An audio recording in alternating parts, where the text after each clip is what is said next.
Alright,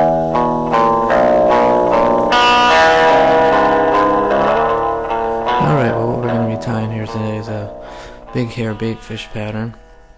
And I'm going to take my mono thread, I'm going to wind it back to about the bend in the hook shank.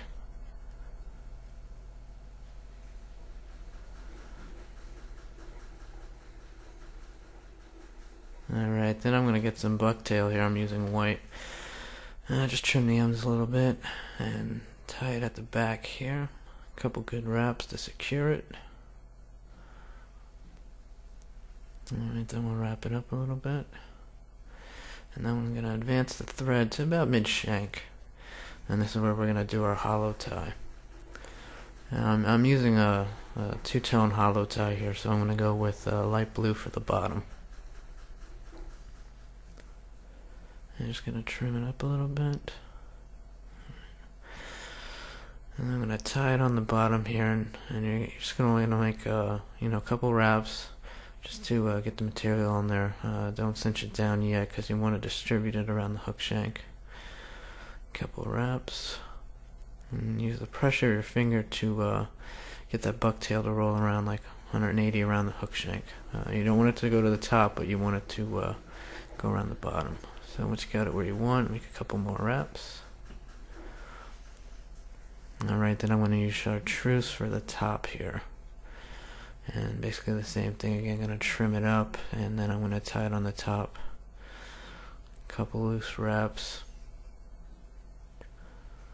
Just to get that bucktail to stay on top. And then I'm going to use my finger and poke it, use a little pressure to kind of get that to go all the way around the hook shank, and I'm going to wind it back.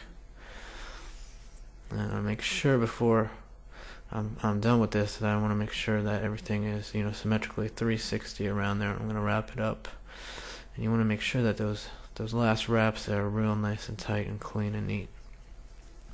Then we're going to take a pen here, we're going to push this bucktail back, and the pen definitely helps. Then we use my fingers to kind of get that bucktail to sit real nice there, and I'm going to wrap right in front of it. Now you don't want to wrap on the bucktail, but you want to build the dam, and this of course is Bob Popovic style of hollow tying bucktail. Great way to get a nice big profile, only using a couple hairs here. So after I have it where I want, I'm going to definitely secure it here. And now what I'm going to do is I'm going to take some flash. I'm using angel hair here. I like the lighter flash for this kind of work. And I'm just going to veil it around here. I'm going to do the top 180 and then make a couple wraps and secure it. Then I'm going to flip it around and do the same thing for the bottom. And what that does, it actually creates your flash 360 around the whole hook shank. Looks great in the water. A couple wraps here to secure it, and then what I want to do is kind of even it out both sides of the hook point and push it back a little bit. You can kind of see it in there. It's a nice little sparkling effect. I don't go too crazy with flash. I think a little bit goes a long way. So now I'm using Icelandic sheep hair here, and what I'm going to do is get about the length I want. Mark it with my thumb, and then I want to pull out some of the underfur, not all of it, but just enough. And I don't want a really thick head, but I want some material there. Then I'm going to trim it up, and then I'm going to use the same procedure as I did for the bucktail. I'm just hollow tailing it here, hollow tying it. Sorry. A couple wraps around.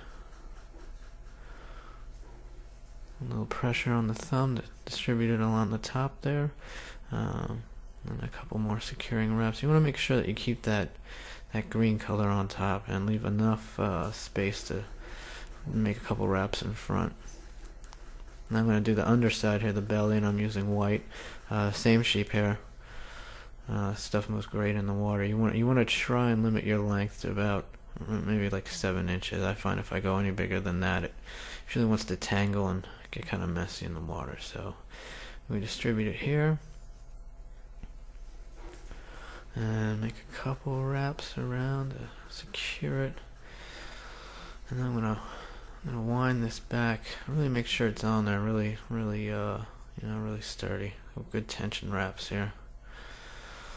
And then I'm gonna want to part these fibers. I'm gonna make a nice clean wrap in the front here. Nice.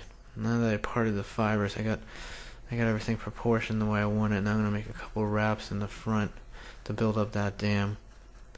And you don't want to go crazy here. Just a couple wraps, nice and clean, neat. Don't build up your head too much. You want to keep that profile. You can start to see now that we're getting more of that baitfish profile. I like to take a comb here and comb it through. I'm gonna do the bottom here and give it a little rotation and make sure that I split that real nice and even on the bottom.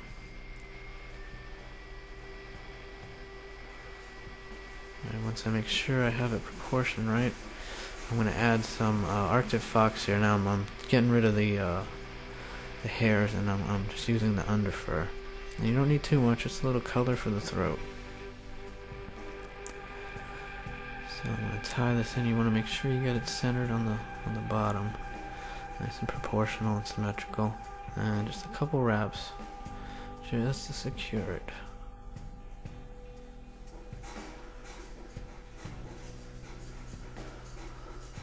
Alright, and now I'm going to trim this up.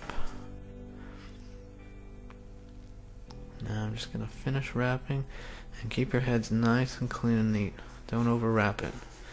And you want to keep that big bulky head, that big profile in the front. So we're going to whip finish it and trim that mono real close to the knot.